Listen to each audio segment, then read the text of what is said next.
Germain Corenton, bienvenue. J'avais envie de t'appeler l'homme aux multiples vies. Entrepreneur, administrateur, professeur, directeur et maintenant podcasteur. Nous nous sommes rencontrés sur les bancs de l'IFA Sciences Po et j'ai trouvé qu'avec autant de tact que de conviction, tu essayais de faire bouger les lignes.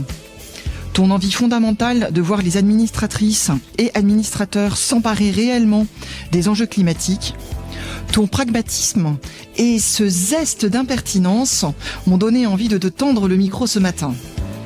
Alors encore une fois, bienvenue Germain, raconte-nous d'où tu viens et quels sont tes parcours pro et perso qui t'ont amené à ces convictions. Bonjour Bénédicte, je suis absolument ravi d'être en face de toi aujourd'hui pour ce podcast. On s'est en effet rencontrés sur les bancs ou dans les actions de l'Institut français des administrateurs. Et puis je crois qu'on a décelé tous les deux l'un en face de l'autre un haut niveau d'énergie et un peu de connivence sur les sujets qui nous rassemblent aujourd'hui, la gouvernance, le climat. Pour répondre à ta question, donc j'ai 55 ans, j'ai un profil et une formation on va dire scientifique et technique de type ingénieur, complété par de la finance. Ça c'est pour la partie formation académique, et puis sinon je me définis plus classiquement comme un terrien qui a envie de faire les choses de manière pragmatique, mais avec beaucoup d'ambition s'agissant d'avoir un meilleur fonctionnement de cette planète qui part un peu quand même à volo à quelques égards. Voilà, donc je me définis comme quelqu'un de très engagé. J'aime d'ailleurs fonctionner beaucoup avec des gens qui ont des niveaux d'engagement élevés. Et donc j'exprime ça de manière exécutive historiquement à travers un certain nombre d'initiatives ou d'entreprises. Et puis plus récemment, depuis quelques années, en tant qu'administrateur avec un mode d'intelligence collective un peu différent, et en formant également des administrateurs et administratrices sur les thématiques des enjeux du climat et de l'environnement. Voilà, en quelques mots. Alors, tu es, je crois, en exécutif, tu es président de Naldeo quand même. Raconte-nous un petit peu de Naldeo et peut-être ta gouvernance pour commencer. Alors, je suis président d'une filiale de Naldeo qui s'appelle Naldeo Technologie et Industrie, et je suis directeur général, donc mandataire social du Naldeo Group, aux côtés de son président qui s'appelle Jérôme Tessier, qui est très engagé également et formé historiquement sur les sujets de gouvernance. Naldeo, c'est une entreprise indépendante qui est maintenant une entreprise de taille intermédiaire, à peu près 300 collaborateurs, qui s'est donné des objectifs relativement simples. Le premier, c'est d'être à 100% sur les enjeux de climat pour ses clients que sont les territoires, les collectivités, les industriels également, et par extension les parties prenantes. Fonds, banques, assurances. Donc si on reprend ce terme qui est un peu moins à la mode, mais allons-y, de taxonomie, c'est une entreprise qui fonctionne sur l'ensemble des enjeux de la taxonomie européenne. Donc atténuation, adaptation, biodiversité, eau, déchets, etc. Ça c'est le premier point de positionnement, et le deuxième point, c'est qu'on s'est donné un objectif d'impact. Voilà, donc vous l'aurez compris, on ne fait pas des routes, des aéroports, des ponts en termes d'ingénierie et de conseil. On ne fait que des actifs et des activités des transitions écologiques, énergétiques, hydriques, etc. Et l'objectif d'impact, il est celui de se dire finalement 300 personnes c'est beaucoup et c'est pas beaucoup. Donc finalement on va essayer de trouver le meilleur effet de levier entre nos actions et les effets.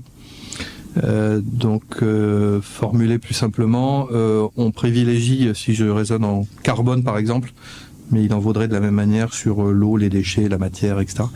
On privilégie la tonne de CO2 évitée plutôt que le kilo ou le gramme. Donc l'unité pertinente, c'est l'unité la plus importante que l'on peut éviter en termes d'émissions ou de ressources. Donc voilà, on s'est dit, est-ce que ça brûle, oui ou non? Bah oui. Est-ce qu'on a le temps, oui ou non? Bah non, on n'a pas le temps. Et donc on s'est donné une sorte de loi de Pareto, 80-20 là, en disant on va passer l'essentiel de notre temps sur le maximum de l'effet de levier qu'on puisse avoir. Et s'agissant de la gouvernance, c'est une gouvernance au sein de Naldeo qui inclut non seulement les dirigeants que j'ai cités, donc Jérôme en premier lieu et moi-même, et puis également on a inséré une vision un peu germanique quelque part. On a inséré nos collaborateurs qui sont au capital de l'entreprise, et puis on a de manière minoritaire, sans qu'ils soient actifs dans la menée de l'entreprise, on a deux fonds qui sont à nos côtés, voilà, qui sont très très minoritaires. Tu es aussi administrateur, je crois, de plusieurs structures publiques, privées, associatives.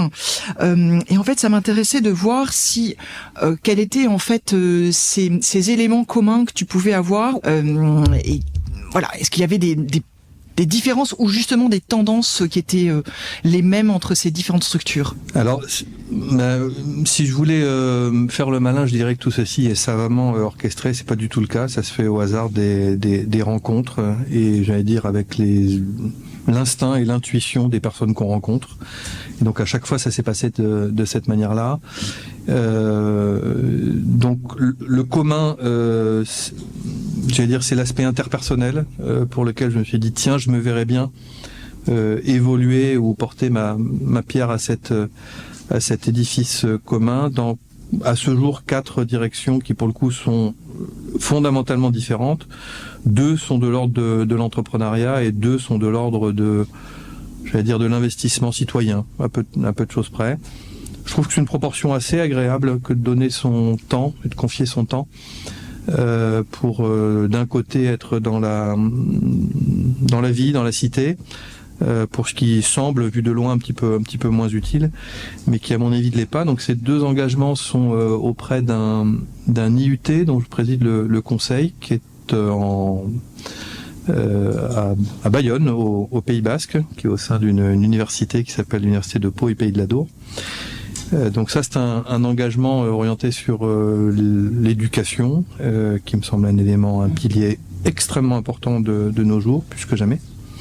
Et le deuxième engagement, de type citoyen, il est auprès du comité stratégique de filière pour les nouveaux systèmes énergétiques, qui est une gouvernance qui regroupe les grands groupes d'un côté dans le monde de l'énergie et un petit peu de l'environnement, et puis les PME, les ETI, les associations et d'autres parties prenantes, qui est, pulsé d'une main de maître par Aurélie Picard.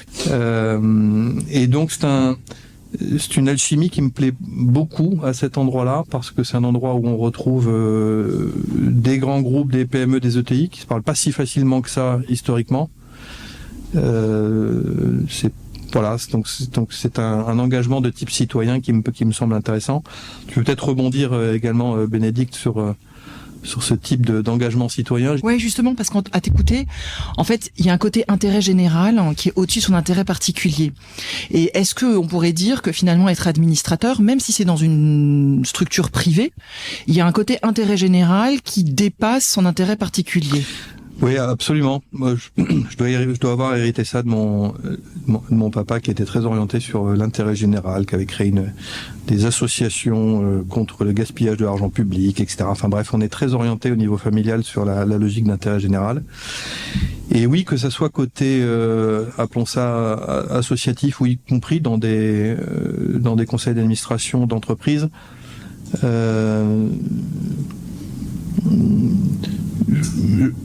Je pense que, alors c'est un peu plus facile dans les entreprises de type entreprise à mission, parce que finalement on sait s'accorder, ou l'entreprise s'est un peu cadrée ou accordée sur une mission, mais quelque part je pense que l'administrateur a raison de se poser la question de dans quelle mesure, de manière globale et au-delà des intérêts, court à moyen terme de l'entreprise, je sers une mission qui quelque part s'aligne effectivement avec les intérêts de l'entreprise, mais va également peut-être dans la défense de certains intérêts ou de certains credos qu'on a personnellement. C'est ce que je fais dans les 2 autres activités, dans les deux autres conseils dans lesquels je suis. L'un qui est RTE, Réseau de transport d'électricité, en particulier sur son développement à l'international. Et l'autre étant dans une entreprise de taille intermédiaire, provinciale, mais très très connue, enfin très active également sur les marchés export, qui s'appelle le groupe Gascogne. 2 structures extrêmement différentes, avec des enjeux complètement différents, et dans lesquels, pour rebondir sur ton propos, Bénédicte, l'intérêt de RTE, et notamment sur son développement international, quelque part, c'est une logique un peu de soft power à la française pour exprimer ces savoir-faire qu'on a à être capable d'électrifier des territoires avec des compétences techniques extrêmement fortes. Je trouve que ce savoir-faire est assez rare, il est peu partagé. Et je trouve que la partie RTE à l'international, justement, a une action, alors en France, c'est évident, qui est une action de transport et puis de distribution à la suite d'Enedis, Enedis prenant la suite d'RTE, qui me semble une noble affaire, avec des péréquations effectivement de tarifs qui sont intéressantes. Et puis à l'international, je trouve que c'est un savoir-faire qui est intéressant. Il s'agirait de moins que d'électrifier et donc de donner accès à certaines populations à des sources d'énergie en général et à l'idéal décarboné.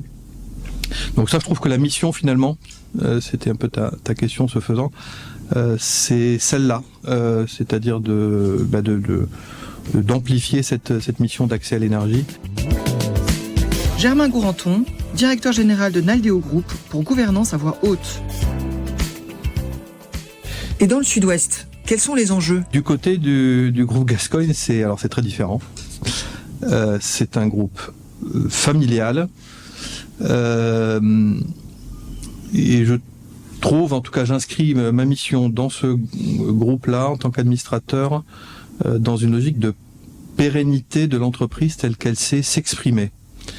C'est-à-dire une entreprise très technique avec des savoir-faire qui sont historiques sur des produits à très forte valeur ajoutée.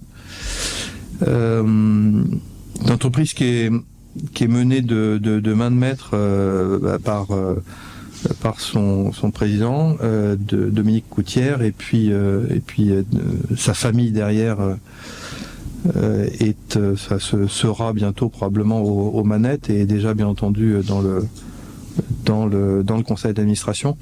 Et là, je trouve que la mission, c'est la pérennisation de savoir-faire techniques qui paraissent assez anodins, la papeterie, des produits techniques dérivés, mais dont on s'aperçoit en réalité que si on veut s'éviter du plastique, des emballages, avoir une gestion raisonnée, modérée du massif forestier et être capable, bien entendu, de projeter tout cela à l'export de manière un petit peu intelligente. Je trouve que c'est un très beau projet entrepreneurial et l'enjeu là, c'est la passation. Bienvenue dans Gouvernance à voix haute, le podcast qui vous plonge au cœur des stratégies et des transformations qui redéfinissent la gouvernance d'entreprise. Aujourd'hui, nous avons le plaisir d'accueillir Germain Gourenton, directeur général de Naldeo Group, administrateur de RTE et du groupe Gascogne, un entrepreneur engagé et engageant qui secoue les certitudes. En fait, tu es donc administrateur autant sur Paris que sur les territoires. Est-ce que, tu vois une différence au niveau de la gouvernance entre tes boards à Paris et tes boards en province ? Oui. Oui, la différence, elle est énorme. Enfin, je me suis défini au début comme étant quelqu'un de terrien ou de pragmatique, mais moi ça me pose aucun problème de me définir en provincial. Je trouve que ce sont des belles valeurs. On a tous nos souches terriennes ou paysannes quelque part, enfin pour beaucoup. Et en fait, je trouve qu'on n'a pas du tout avantage à avoir des fonctionnements empoulés et complexes ou parfois abusivement policés des conseils d'administration. Voilà, ça veut pas dire que ça doit devenir un lieu de chahut, c'est pas le sujet, mais en fait, je pense que au-delà de l'intelligence collective d'un conseil d'administration, je pense qu'on a raison d'ajouter à cela la complémentarité des caractères, des cultures. Or, je vais dire qu'un certain parisianisme parfois nivelle un peu cela, c'est-à-dire que il ne serait pas convenable d'eux, il ne serait pas d'usage d'eux, etc. Je crois pas, en fait. Je crois que dans un monde qu'on l'appelle VUCA, banni ou je ne sais quoi, c'est-à-dire où les risques sont de plus en plus importants, complexes, les entreprises sont de plus en plus difficiles quelque part à gérer. Enfin, je veux dire, il faut concilier performance d'un côté et robustesse de l'autre. Donc je pense qu'on a besoin de contradictions utiles et donc de contradictrices et de contradicteurs utiles. Et c'est ce que je dis un peu souvent dans les débriefings de simulation de conseil à Sciences Po et à l'IFA, là, dans le certificat des administrateurs dans lequel j'interviens en simulation de conseil. Les intellects fonctionnent bien, il n'y a pas de problème, mais c'est de faire appel un peu plus souvent quand même au cœur, c'est-à-dire à l'intelligence du cœur, et sans aller loin dans les viscères, mais parler un peu plus aussi avec son ventre, avec ses émotions. Voilà, donc je pense qu'il faut faire ressortir ces émotions. Il ne s'agit pas d'être excessivement... en tout cas, il ne s'agit pas de les cacher, de les taire, de les soustraire au fonctionnement, à mon avis, qui me semble vertueux d'un conseil d'administration. Je ne sais pas comment toi tu vis cela, mais je trouve qu'il y a plus de vie dans un conseil en province, disons-le, parce qu'on est plus terrien, plus direct, plus pragmatique et qu'on est, on est plus proche de la matière et des femmes et des hommes qui composent les entreprises. Oui, moi je suis tout à fait d'accord avec toi. Enfin, après, on en parlait justement avec d'autres promotions, on parlait du GBS, du gros bon sens en fait, et que j'aimais bien ce terme, au lieu du GPS c'était le GBS, le gros bon sens, pour un conseil d'administration et finalement de se dire comment certaines décisions peuvent être prises et j'aime beaucoup ce que tu disais sur l'absence de complémentarité culturelle ou ce nivellement du même regard. Je pense que c'est extrêmement important d'avoir des regards très différents, donc des histoires différentes, des cultures différentes, des éducations, des religions. Quand on a un board qui travaille à 50% à l'international, de pas avoir un international présent, c'est pas possible en fait. C'est dommage. On perd cette complémentarité. En fait, on est souvent dans les compositions de conseil à rester sur on va éviter les anglicismes, mais j'y vais sur les hard skills. C'est-à-dire, on dit tiens, on va mettre un profil de développeur, ensuite un profil de comptable ou de financier, un profil d'ingénieur, etc. Enfin, là, on parle, c'est des études dont on parle. Bon. Je pense qu'effectivement, et notamment si on va aller sur l'international, il faut absolument, bien entendu, beaucoup plus de diversité de ce point de vue-là. Et puis ça vaut également pour les boards, français, qui agiraient y compris uniquement sur le territoire. Je pense qu'il faut être représentatif des marchés et des enjeux sur lesquels on est présent. Je fais une parenthèse qui n'en est pas une parce que c'est pour moi un sujet d'engagement et un credo extrêmement fort. Moi, je suis un absolu convaincu de l'intérêt de la mixité. Alors vous allez me dire, c'est chouette, on a fait plein de choses, la loi Copé-Zimmermann, et puis ensuite sur les exécutives, on se dit que la loi Rixin va nous amener à une mixité ou à de la mixité.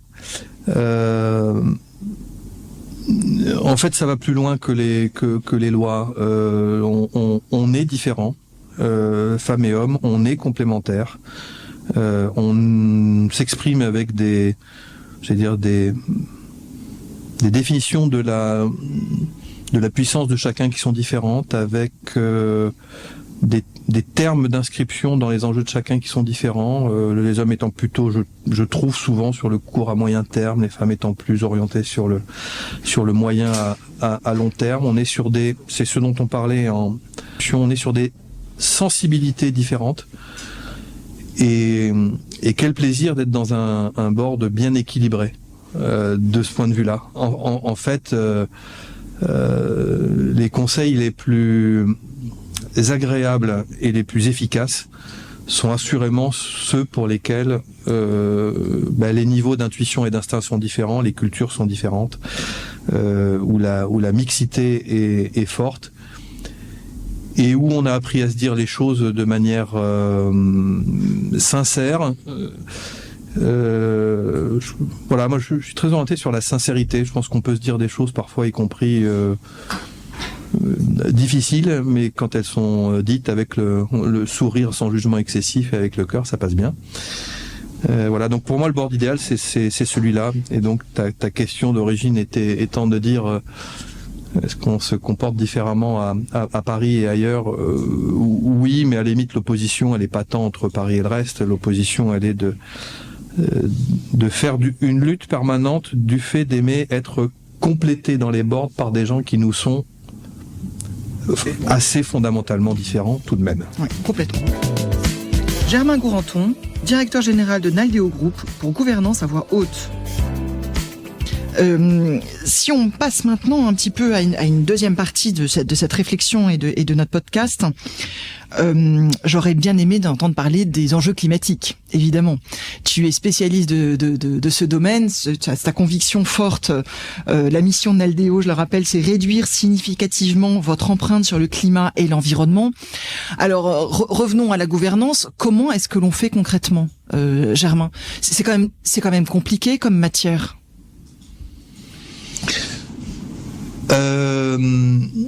Oui et non.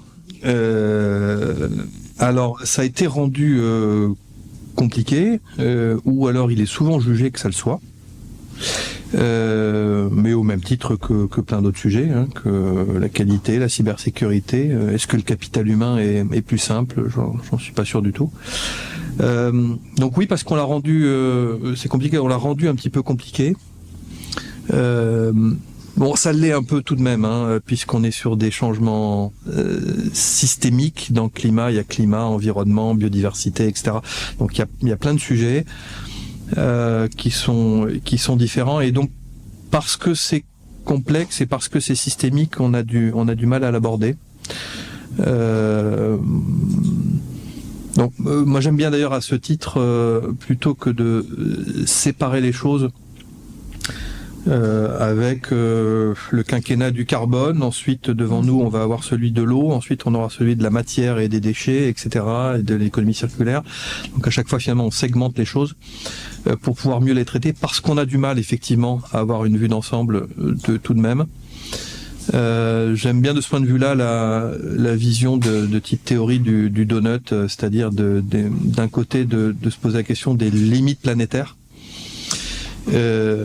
à ne pas dépasser, hein, sachant que 6 ont déjà été dépassés, une 7e en cours sur les 9 limites planétaires, et puis des planchers sociaux qui sont associés à cela. Donc oui, le sujet est un peu complexe tout de même, mais j'ai envie de dire il peut se simplifier. Pourquoi ? Parce que on peut pas tout faire à la fois, et j'allais dire à trop embrasser, on étreint mal, y compris sur le climat et l'environnement. Et les entrepreneurs peuvent pas tout faire à la fois. Donc ils ont tout de même raison un peu de segmenter leur combat.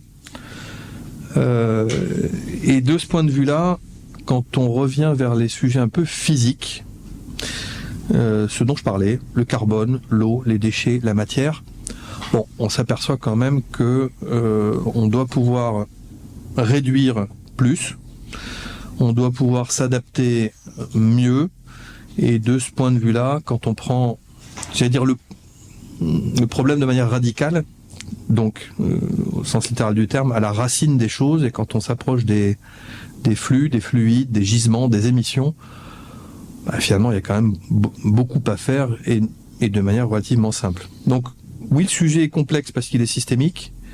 Il a été rendu complexe également par des approches réglementaires que je trouve exagérément complexes, telles qu'elles ont été abordées depuis quelques années. Et d'un autre côté, c'est ce qu'on fait chez Naldeo, priorité ordre de grandeur, hein, c'est-à-dire par quoi on commence, quels sont les bons ordres de grandeur. C'est un peu l'approche du lean entre guillemets, mais ramené au climat et l'environnement. Voilà, par quoi on commence, puisqu'on va pas pouvoir tout faire à la fois. Alors justement, parlons ESG dans la gouvernance. Quel est, à ton avis, le niveau de prise en compte aujourd'hui de l'ESG dans les boards ?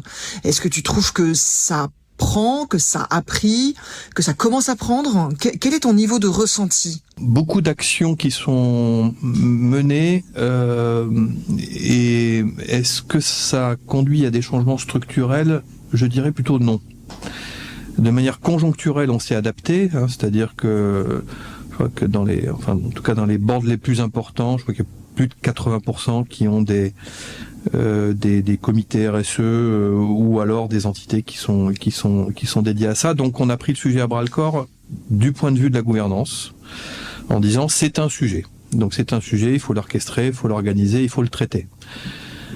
Mais une fois qu'on a dit ça, on s'est dit si ça pouvait être traité sans qu'on s'y colle pour de vrai, pour de bon, ça serait finalement pas mal. Donc c'est la raison pour laquelle quand c'est proche du comité d'audit et des risques, c'est plutôt cool parce qu'on va traiter ça sous l'angle des données financières. Voilà, donc ce que je vois actuellement, c'est qu'on a passé pas mal d'années là à structurer, à architecturer les conseils pour pouvoir traiter le sujet. Est-ce qu'il y a des vrais changements? Je le vois pas, je le crois pas à ce jour. Si je prends l'exemple de gens qui se forment au certificat IFA Sciences Po, ils arrivent à peu près à chaque fois avec une promo de 25, et il y en a toujours 3-4 qui sont tagués RSE. Voilà. Ils arrivent tagués RSE au début, et ils sortent ainsi à la fin. Que deviennent les 20 autres? Est-ce qu'ils s'engagent sur le sujet? Est-ce qu'ils s'impliquent et ils s'engagent? Bof. Pas trop. Pas tant que ça. C'est-à-dire, et si c'était uniquement de la conformité, est-ce que ça saurait nous suffire? Plutôt oui, et pourquoi pas. Donc aujourd'hui, je dirais que le sujet, il n'est pas traité de manière suffisamment sérieuse. Il vient au milieu de l'agenda de plein d'autres choses, bien évidemment. Mais je ne crois pas qu'il soit traité actuellement au bon niveau. J'ai quelques indications à donner pour traiter cela. Mais non, on n'y est pas. Voilà. Selon moi, on n'y est pas. Les boards étaient plutôt aujourd'hui dans une vision de conformité, de compliance, et pas dans une vision de stratégie. Il y a une loi, c'est oui, c'est non. On a peut-être aussi une influence internationale, aux États-Unis, où on tick the box pas mal sur j'y suis pas. Et finalement, c'est peut-être cette difficulté que l'on a à avoir à chausser ces deux équilibres du conseil. Oui, absolument. Tu as complètement raison sur le sujet. On n'a pas décidé de se former, en fait. Alors de s'informer un peu, d'informer et de communiquer à l'extérieur parce qu'on est en logique de conformité, oui également, bien entendu pour les sociétés cotées, les grands groupes, etc. Donc oui. Ce qui n'est pas tout à fait rassurant, c'est que les conseils ont un niveau de connaissance et de compétence sur la thématique ESG qui reste encore limité ou centré sur peu de personnes. Donc là, on est dans la grande mode de trouver quelque part un ou quelques référents ESG dans quelques conseils en disant que ça va faire la maille. Alors moi, j'y crois pas trop. Enfin, alors pourquoi pas commencer comme ça, mais en tout cas, c'est nécessaire, mais non suffisant. Ça, c'est absolument clair. Et oui, non, je crois qu'il faut se former pour de bon, parce que si c'était une passade, un mauvais rêve, etc., il n'y a pas de problème, sauf c'est une transformation certaine avec des intensités dont on est également certain qu'elles vont devoir être croissantes dans la prise en compte des entreprises de ces thématiques-là. Germain Gourenton, directeur général de Naldeo Group pour gouvernance à voix haute. Donc les COMEX, les CODIR sont de bon niveau. J'allais dire, ils sont proches de la ressource, des émissions, des problèmes, du terrain et de tous ces sujets-là. Ils sont proches des questionnements des parties prenantes. Mais enfin, on va dire, les conseils aussi doivent, comme tu le disais, sur la stratégie, sur la gestion des risques, se mettre à la place des parties prenantes les plus importantes et intéressantes. Parce qu'aujourd'hui, moi, je suis convaincu que est en train d'émerger une valeur de durabilité, une valeur extra-financière à côté de la valeur financière. Quand on va quelques études sur le sujet, dernière en date du Global Economic Forum qui est assez intéressante sur les niveaux de dépréciation par secteur, par géographie des entreprises en fonction de leur plan d'action, non pas intentionnel mais réel, Donc on est bien en train de parler de transformation réelle. Donc en gros, l'agrégat des parties prenantes est en train de donner une survaleur, un goodwill ou un badwill aux entreprises. Ça serait quand même étonnant que les conseils ne se saisissent pas, ne serait-ce que pour cette appréciation financière du sujet, pour cette raison-là. Et puis il y a le sujet de la couverture des risques et de l'ancrage à la stratégie de l'entreprise, qui me paraissent évidents. Ouais, on est vraiment sur plein de sujets. J'avais juste envie de revenir. Alors évidemment la valeur de durabilité, mais avant ça, tu as parlé d'un référent ESG, et je trouvais que c'était intéressant. En fait, ce que je voyais en t'entendant, ce qui me fait un peu peur avec un référent ESG, et alors d'autant plus avec notre conversation d'avant sur la mixité, moi j'ai vécu ça dans un conseil, c'est que finalement je me suis plutôt formée sur l'ESG parce que j'avais vraiment besoin de comprendre, comme je m'étais formée sur l'IA, et je me suis retrouvée finalement la référente du CARE. Ouais. Tu vois ? Et comme en plus je suis une femme, c'était pratique. Mais je me suis retrouvée après à être celle, dès qu'il y a un sujet CARE, on se tournait vers moi, et j'étais la maman, enfin je force un peu le trait, mais je devenais un petit peu la maman du conseil sur ces sujets. C'était très désagréable, parce que finalement, je me retrouvais à prendre des positions seule. Or, je pense que la solitude est pas une bonne chose dans le conseil. Il vaut mieux le collectif et se forger ses fameuses opinions. Et quand vous avez... c'était ma réaction sur ce sujet. Comment faire pour que, finalement, on porte tous ensemble l'ESG, et c'est quand même se former. Et j'aime bien quand tu dis il y a s'informer et se former, c'est pas la même chose. Oui, pour donner quelques illustrations, oui, on peut pas se reposer uniquement sur un ou deux référents ESG qui verraient les sujets à long terme, qui seraient nécessairement féminins, bien évidemment, puisque, comme tu le dis, donc voilà, il faut pas singer tout ça en se disant que c'est la bonne manière de résoudre le sujet. Un ou deux exemples rapides. Moi, j'aime bien poser la question à quelques administrateurs de la dépendance de l'entreprise qu'ils administrent à la thématique de l'eau. Parce que le CO2, c'est sympa, on le compte, et puis on se dit qu'on va faire un plan de décarbonation ou un net zéro 2030, 40, 50, je ne sais. Et donc, à la limite, c'est vite entre les mains. Donc, c'est un document qui est vite opposable, entre les formés par les exécutifs, et puis on se satisfait de ça, et puis on communique là-dessus. Si on raisonne sur l'eau, déjà on est beaucoup plus dans le matériel. Ça parle à chacun. Il n'y a pas que en France, en Catalogne, à Perpignan qu'on manque d'eau. On commence à manquer d'eau à Grenoble, à Nantes. On est biaisé par l'année 2024 qui a été très arrosée, mais enfin il est certain qu'il va y avoir des tensions à nouveau sur les ressources ça et là, sur le trop d'eau et sur le trop peu d'eau.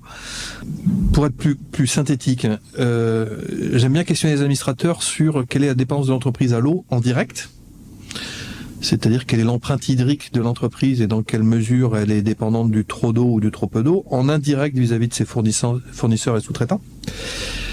Et là, on s'aperçoit qu'on est directement dans la stratégie de l'entreprise, dans ses dépendances, dans sa chaîne de valeur, dans la gestion de ses risques. Et puis, on pourrait dire la même chose pour la matière. Je parlais tout à l'heure du groupe Gascogne et de son massif forestier. Moi, je suis capable de prendre n'importe quel PNL, compte de résultat, d'entreprise, en regardant dans les charges quels sont les achats fondamentaux de l'entreprise, dont je suis convaincu que ça s'appelle du bois, du cuivre, du je ne sais quoi. Donc je suis convaincu que l'hypothèse qui est prise, c'est qu'elle soit au coût actuel, à disponibilité actuelle et dans des quantités futures qui suivent la croissance de l'entreprise. C'est insincère.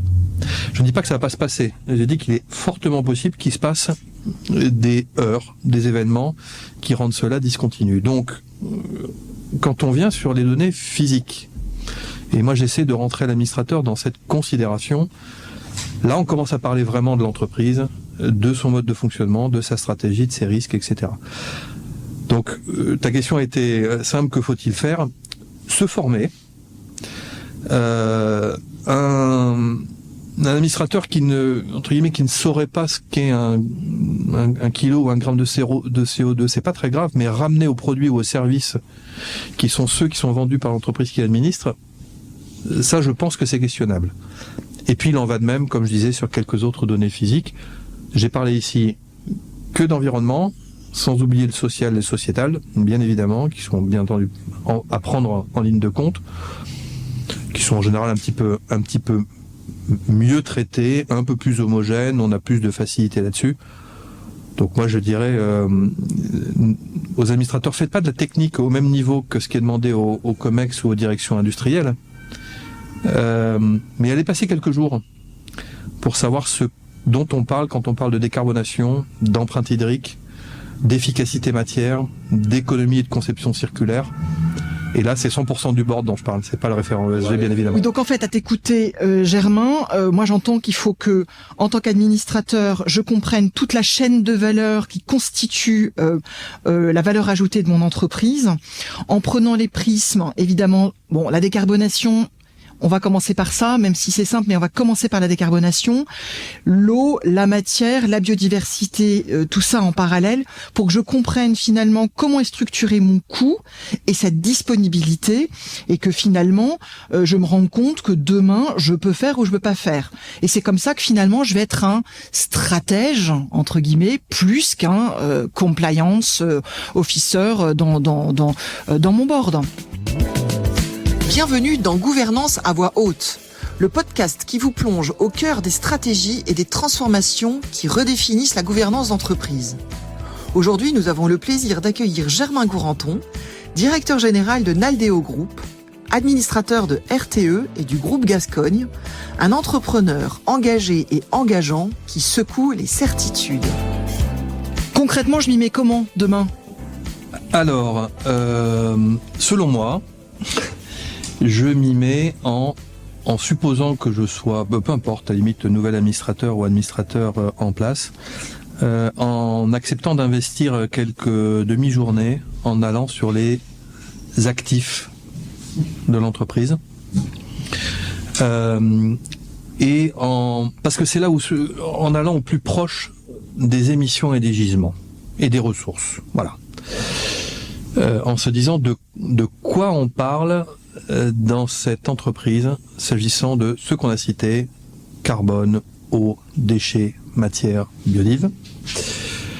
Donc en investissant quelques demi-journées sur si l'entreprise est de nature industrielle, sur quelques sites industriels, en regardant où sont les émissions, où sont les ressources, quels sont les niveaux de dépendance directe et indirecte au niveau de l'ensemble de la filière, au niveau de l'ensemble de la chaîne de valeur. Ça, c'est le premier aspect sous l'angle stratégique. Et le deuxième aspect sous l'angle risque, c'est en discutant, en échangeant, ou soi-même en décrétant que pendant quelques heures ou quelques jours, on est assureur. On serait l'assureur de sa propre entreprise qu'on administre. Et en se disant, mais finalement, cette entreprise qui a un certain nombre de sites, là, je suis plutôt sur le volet de l'adaptation, quelle est sa dépendance vis-à-vis des incendies, vis-à-vis du trait de côte, vis-à-vis du trop d'eau ou trop peu d'eau, vis-à-vis des mouvements de terrain, les retraits des sols argileux, etc. Enfin, préparons-nous, puisque ce sont des événements à intensité non encore connue et à occurrence incertaine, mais enfin bon, tout de même, préparons-nous à, je veux pas faire peur, mais un peu plus de Mayotte, de Valence et de Californie, parce que, enfin voilà, qu'il y ait plus ou moins de réglementation, les phénomènes ils sont là, ils sont en accélération. Pour donner un ordre d'idée, c'est 8 fois plus d'occurrence et d'intensité des phénomènes que je suis en train de citer dans un monde à 4 degrés vers lequel on va, versus un monde à 1,5 degré, référence accord de Paris dans lequel nous sommes déjà. Donc ça veut dire qu'en fait, on y va à plein. Donc je réponds à ta question de manière claire. Aller sur le terrain pour regarder comment on traite les gisements et les ressources et se mettre à la place de l'assureur, voire questionner son propre assureur pour savoir comment il nous considère. Dans les conseils d'administration, quand vous parlez assurance, on regarde avec des grands yeux entre le dommage, la responsabilité civile, le cyber, tout ce qui intéresse. Alors, encore, peut-être j'exagère un peu, l'administrateur, c'est la RCMS, savoir si il est couvert pour sa responsabilité civile, s'il y a un problème en matière au niveau du conseil. Mais le reste, en fait, c'est une tellement petite partie du compte de résultat. C'est cette difficulté-là, en fait. Le compte de résultat, c'est une toute petite ligne qui représente une grande partie du bilan. Et cette représentation financière des choses, elle est extrêmement difficile à appréhender.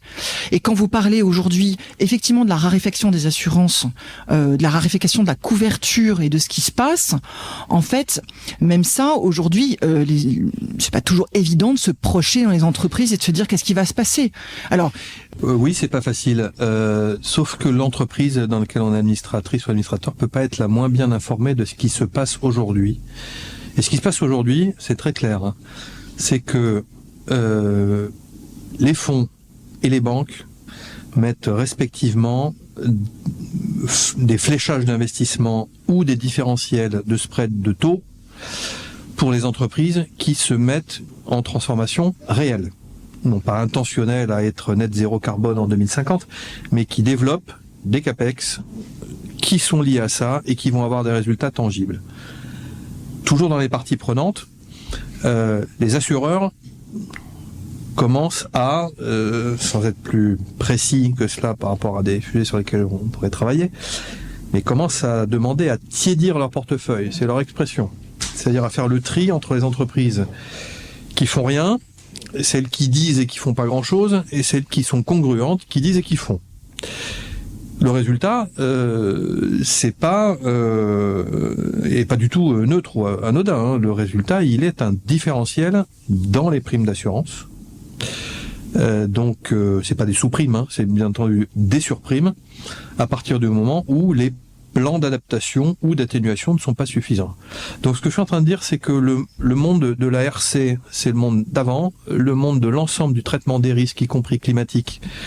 Pour être capable, au niveau de son atténuation, d'être parmi les meilleurs de sa classe, les best in class, et au niveau de l'adaptation, de donner des réponses qui soient circonstanciées à un assureur qui a un niveau de formation, on en parlait précédemment, qui est à ce jour très élevé.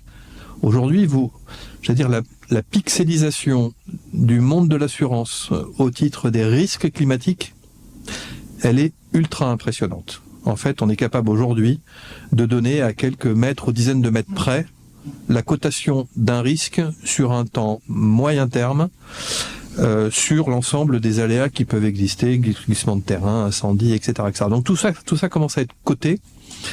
On parle du risque physique, hein. Excuse-moi, je te coupe. Mais c'est vraiment le risque physique aujourd'hui. L'assureur, il sait, on est passé par des systèmes soit satellitaires, soit géographiques avec des points GPS, et on est vraiment en capacité de voir comment vont être les mouvements des sols et qu'est-ce qui va se passer sur les années à venir. Ce que j'aime bien dans ton point d'avant, c'est de dire que finalement l'assureur est une partie prenante. Elle doit être intégrée comme partie prenante, et peut-être ça peut être une recommandation au niveau du board de s'assurer justement que l'assureur est bien une partie prenante dans la réflexion. Pour moi, la partie prenante la plus importante, c'est d'abord les clients. C'est évident. On s'aperçoit que dans certaines filières, il y a des niveaux de pression qui s'exercent entre clients, donneurs d'ordre, qui ont un pouvoir effectivement économique qui est important, qui font que aujourd'hui dans la chimie, l'aéronautique, l'automobile, l'agroalimentaire, etc., si vous êtes sous-traitant de premier ordre d'un des donneurs d'ordre que je n'ai pas cité précédemment sur ces filières-là, et que vous n'avez pas entamé vos plans de décarbonation, d'impact environnemental, hydrique, de sécurisation effectivement de vos sites au niveau de vos risques physiques, vous êtes en retard. Très clairement, vous êtes en retard, c'est-à-dire que vous êtes en train de vous écarter du marché. Dans la commande publique, n'oublions pas qu'en 2026, on aura le contenu environnemental qui va rentrer dans la commande publique. On n'oublie pas qu'on a une SNCF aujourd'hui qui met dans ses directions achats une consigne à 100 € la tonne pour avoir une moins-disance de ses sous-traitants et partenaires qui soit globale et pas uniquement, bien entendu, à la mode 20e siècle. Et puis juste après, pour moi, il y a l'assureur, pour les raisons qu'on a citées. Et puis ensuite, bien entendu, il y a les financeurs et les investisseurs fonds, j'allais dire, qui interviennent un peu plus à date anniversaire quand il s'agit de refinancer en haut ou en bas de bilan l'entreprise. En tout cas, quand ce jour vient d'un refinancement haut ou bas de bilan, les choses sont assez simples. Vous y êtes ou vous y êtes pas. Vous êtes en transition réelle et opposable, ou vous n'y êtes pas. Et auquel cas, la sanction, elle est effectivement sur les taux d'intérêt, voire sur le fait de pouvoir être financé tout court. Mais quand tu parles clients, assureurs et investisseurs, en fait, on reste sur les risques, je dirais statiques, stock et flux, mais on n'est toujours pas sur cette fameuse stratégie de demain qui reste extrêmement complexe. C'est quoi le marché de demain? C'est quoi les entreprises de demain? Qu'est-ce qui va être en disponibilité, en ressources, et comment on va créer ces valeurs ajoutées de demain? Et c'est complexe, hein. Ça, il faut pas le nier. Germain, j'avais envie de te poser la question. Si demain je suis administrateur et je suis formé, j'ai envie d'y aller, j'ai envie d'avancer, mais finalement j'ai quand même une direction générale qui tire pas tout à fait dans le même sens que moi. Comment est-ce que je peux faire?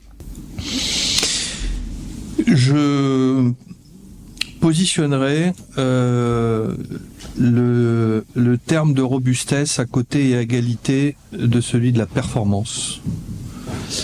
Tous les exécutifs et tous les boards aujourd'hui fonctionnent beaucoup sur des indicateurs, des KPI, etc., qui sont liés à la performance.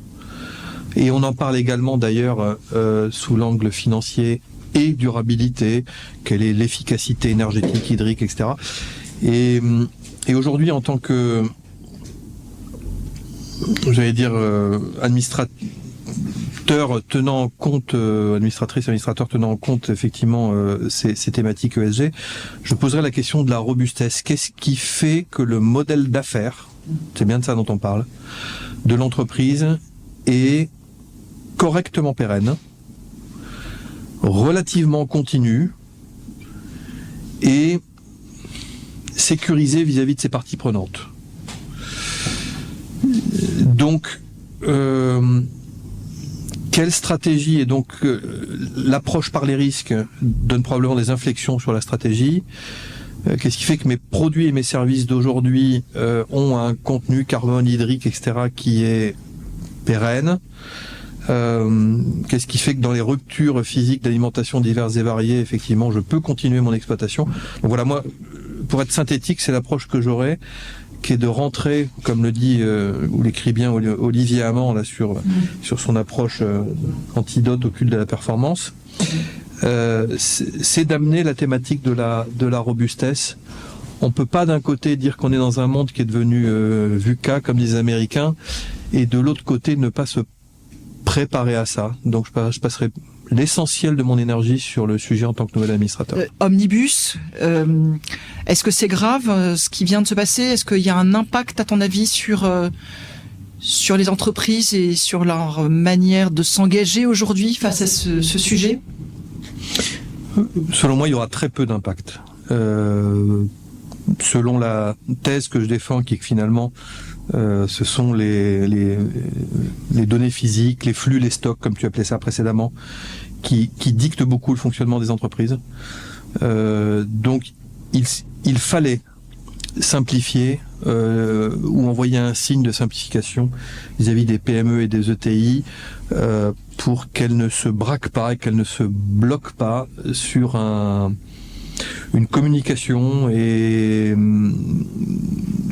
à leur transition. Voilà. Et donc, tous ces sites étaient probablement trop complexes, assurément onéreux. Mais je trouve que bon, ça a été bien fait par quelques entreprises qui se sont bien faites accompagner, conseiller, etc. Et puis il y a eu quelques exagérations, je trouve, à vouloir faire pondre des data points par excès. Donc je pense que ça aura relativement peu d'effet. Pour la raison simple, c'est que les secteurs et les filières qui doivent s'emparer des thématiques de compétitivité par la durabilité le feront de manière volontaire ou le feront par des injonctions ou des pressions plus ou moins importantes de la part de leur chaîne de valeur. On l'a cité précédemment, les clients, les assureurs, les fonds, les banques, etc. Et je pense que ceci ne changera pas parce qu'une boîte robuste et résiliente, c'est une boîte qui a pris en main de manière réelle ses consommations et ses dépendances. Voilà. En fait, c'est un copier-coller climatique de ce que l'on dirait de la même manière sur les thématiques cyber. C'est exactement le même sujet. Et donc aujourd'hui, non, je crois que le mouvement il est lancé. Il va peut-être y avoir un petit peu de mou, un peu de disparition de quelques cabinets de conseil qui abordaient le sujet peut-être avec un peu de légèreté et pas assez de profondeur technique. Mais à ça près, le mouvement est lancé. Donc si je résume, on va garder la première partie de la CSRD, impact, risque et opportunité, la partie IRO, et qui revient sur la partie stratégique, de risque de transition, demain, qui je suis et quelle est ma chaîne de valeur. Et puis la partie data point, ok, c'était bien d'avoir un état des lieux un peu chiffré, mais attention, n'y passons pas trop de temps et surtout trop d'argent. Germain Gourenton, directeur général de Naldeo Group pour gouvernance à voix haute. Avant un board, mon cher Germain, quel est ton rituel ? Qu'est-ce que tu fais avant de rentrer dans un conseil d'administration, dans un mandat où tu es déjà administrateur ? Déjà, je travaille la documentation qui m'est envoyée précédemment. En fait, je ne sais pas si mon propos est banal ou pas. Mais il me semble qu'existe encore beaucoup de boards auprès desquels ou pendant lesquels on passe rapidement déjà sur les comptes rendus des boards précédents, comme s'il n'y avait rien à dire, et il ne s'agit pas de redire sur des choses qui ont déjà été dites, mais souvent on s'aperçoit à ce stade-là que finalement les documentations n'ont pas forcément été travaillées, ne serait-ce que le compte rendu. Enfin, vous l'aurez noté, j'aime bien les deux mots de cohérence et de congruence. Et congruence, c'est on dit ce qu'on fait, puis on le fait. Donc moi, j'aime bien prendre le compte-rendu déjà du board précédent pour savoir si pour info, pour action et pour décision, s'il a été correctement ancré ou mis en place au sein de l'entreprise. Donc mon rituel, il est déjà celui-là, de faire un point d'arrêt sur les comptes rendus précédents. Voilà. Et ensuite, puisque les boards sont en général avec, bien entendu, les exécutifs plus ou moins représentés, moi j'aime bien essayer de comprendre, hormis la présentation, quel est le stress du moment de l'exécutif, qui n'est pas forcément dit, qui n'est pas forcément décelable si facilement. Mais on s'aperçoit qu'il est quand même difficile de délivrer une stratégie, de faire tourner une entreprise autour des éléments convenus quand l'exécutif est en réalité tétanisé par certains sujets qui ne sont pas forcément d'ailleurs livrés dans le board.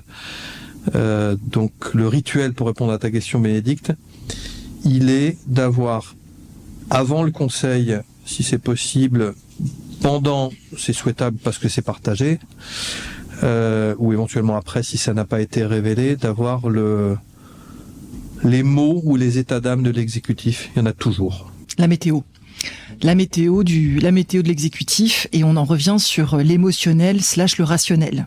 Mettons nos émotions sur la table et déjà pour voir effectivement ce qui est dissonant et pas toujours écrit. Comment on est un meilleur administrateur dans le temps ? Comment on continue à être bon et à être performant ? Et d'ailleurs, c'est quoi un administrateur performant, à ton avis ? J'ai beaucoup de mal à répondre à cette question. Je pense que je donnerais peut-être un ou deux éléments me concernant. Je pense que c'est l'humilité de s'apercevoir que les choses vont vite dans les entreprises. Donc pour moi, la bonne recette, c'est de se documenter, de se former sur le secteur, sur les enjeux, de douter.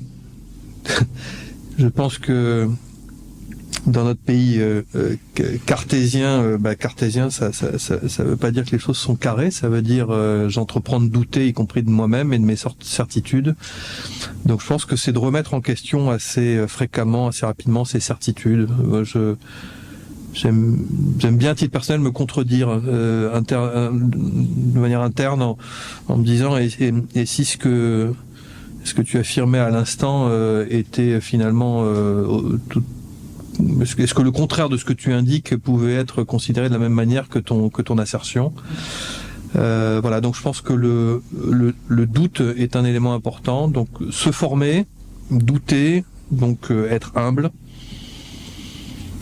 Voilà, ça me concerne. Est-ce que de là je peux en donner des enseignements? Non, j'irai pas jusque là. Non.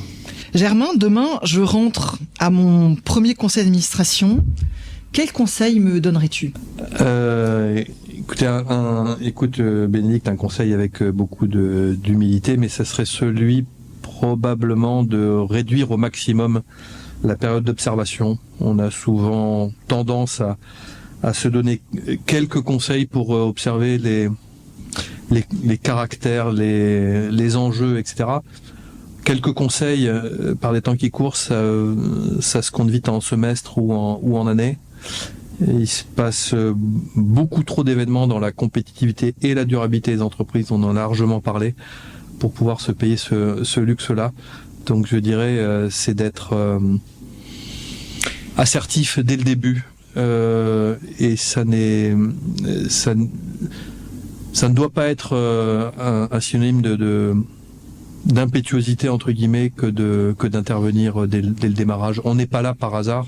On a bien été intégré dans ce conseil pour ses compétences. Et ça veut dire que du coup on a un onboarding qui est bien organisé, qui est bien prêt. Parce que pour être assertif et en questionnement intéressant, il faut aussi avoir été alimenté en amont et avoir été correctement onboardé. Oui, tu as raison. Comme tout bon recrutement, comme toute intégration, comme dans le M&A entre guillemets, finalement tout se joue, l'essentiel se joue en amont, en effet.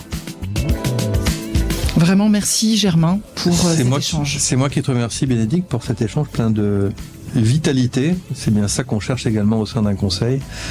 Et d'énergie décarbonée. Et d'énergie décarbonée. Toujours décarbonée. Ah oui, absolument décarbonée, obligatoire. Merci Germain.